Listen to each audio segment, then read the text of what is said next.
আচ্ছা কাকু বলো তো তোমার ছেলের পরীক্ষা এবার কিরকম হচ্ছে? 4 বার দিয়ে পরীক্ষা দিছে, 4 বারই সে ফেল করছে। ও তাই?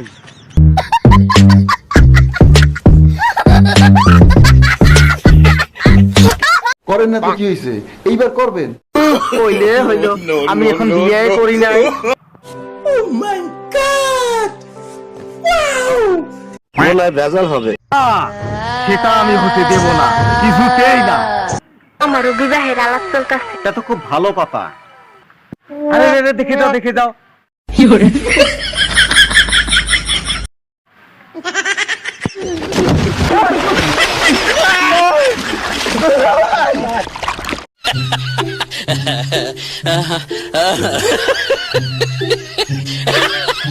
হ্যাঁ, আজকে খুশির দিন শেষ, এখন নাকের পানি আর চোখের পানি। এটা অসম্ভব, আমি এখনো নাকের পানি আর চোখের পানি ফেলতে পারবো না। লজ্জায় আমি তোমাদেরকে এই কথাটা জানাইনি। এতে লজ্জার কি আছে, আমাকে তো বলতে পারতে।